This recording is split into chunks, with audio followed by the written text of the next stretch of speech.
Hi there, I'm meteorologist Robert Spetta, starting today's update with a little bit of trivia for you. Think about this one. What day of the year only has 1/4 of the weather-related records compared to every other day? And that is today. It is Happy Leap Year, February 29th. Hopefully you got kind of the reference there. Here's some of the main points here on February 29th for this update. We got a weak tropical wave bringing rainfall across the southern half of the Philippines, more so Mindanao, the east coast of Mindanao, places like Siargao, over towards Palau and Yap as well. Can't forget our friends over there. Needed rain coming to Okinawa. I'll talk more about that in a few moments. You can just skip ahead if you're specifically looking for that.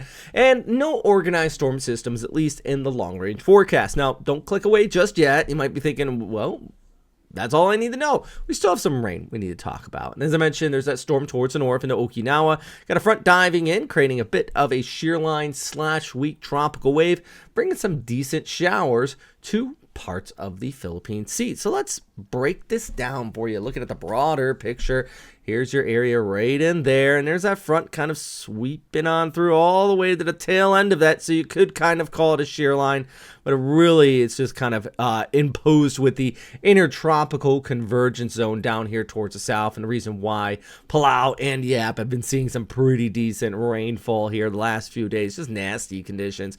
All that kind of trails towards the east and kicks up some increasing precip for the east coast of Mindanao, and even places far north as Tacloban could be seeing some rain, while relatively back towards north it remains dry and semi-hot for good portions of Luzon. But looking at the picture, kind of zooming in as we go ahead from Thursday into Friday, always remember the top right of the screen, you can see the date and the time here.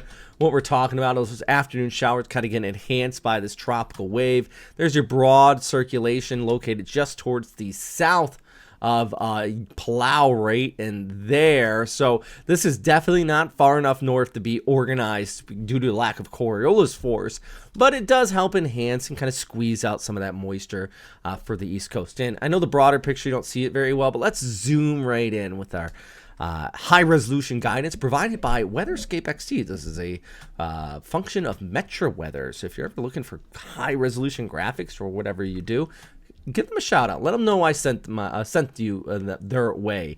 Looking ahead in the Friday, definitely increase in precip Friday for much of Mindanao. Saturday does look like it's going to back off a bit. Still cloudy skies, a few drops, but Friday looks like kind of the wetter of the days out here as that wave kind of punches on through.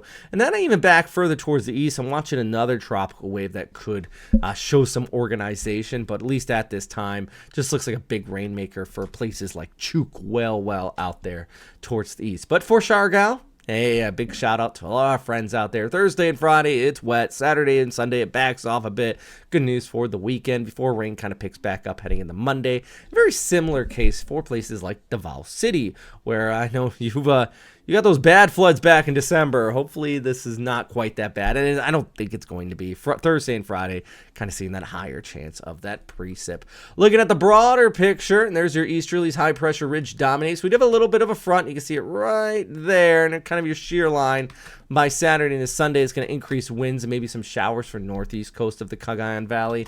But just in general, it's not a lot. Definitely not enough to help put the dam levels back up there, since they've been below average as well, mainly due to the fact it's an El Nino year and we have seen below average precipitation. Look at this other storm as well out there across Japan. I'll talk more about that in a second. But Friday's rainfall outlook as we do our flyover the Philippines here. Yeah, there you go. Davao, General Santos, Cagayan de Oro, all looking at that flow coming on through. Tacloban could be just on the northern edge of that precipitation, even if we're towards Cebu. While we look out towards Palawan, 32, not looking all too bad. Some cloudy skies there for you, but I don't think you're going to see much in the form of rain. Legazpi should be staying dry, but if you're out there along the immediate eastern coastline, you might see some precip just because of that flow coming on shore. And the same thing even goes for Luzon. The east coast of the Sierra Madre Mountains, you can never really escape the rain. It is just always happening in your neck of the woods. But that shelters the Cagayan Valley, where temperatures are getting hot. Look at the province out here towards the north.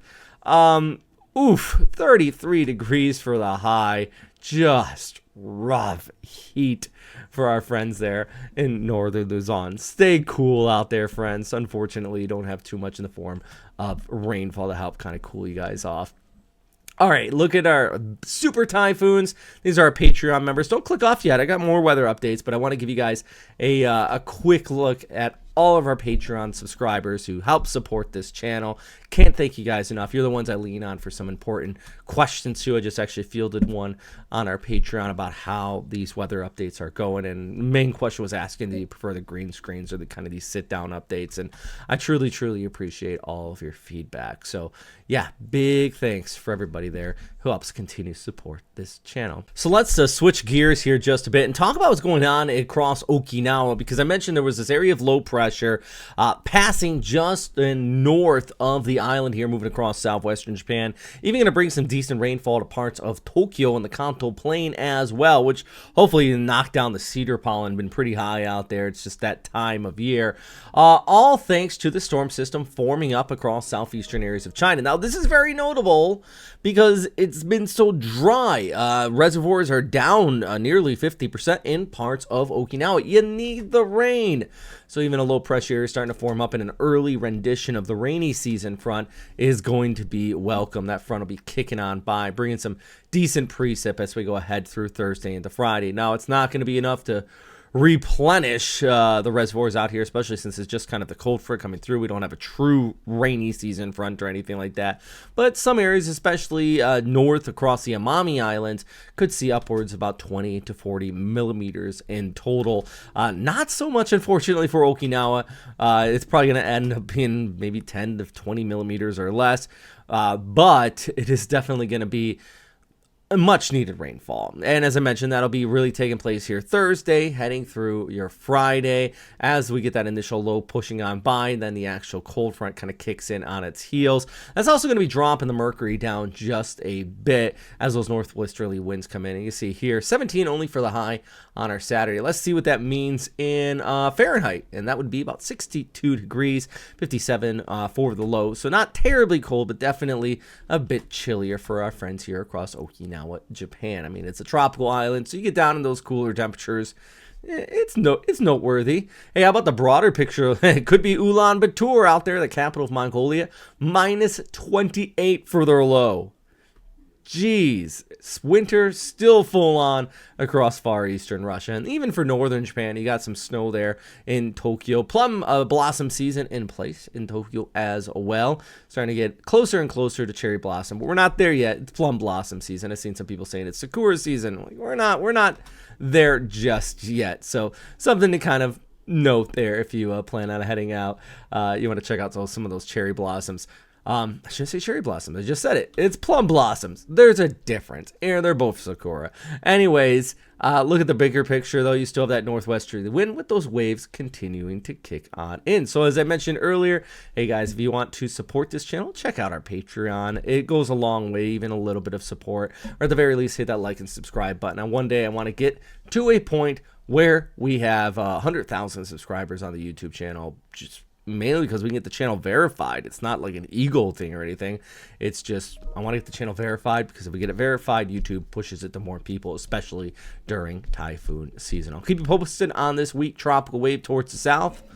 And as always, thanks for watching, and of course, stay safe out there.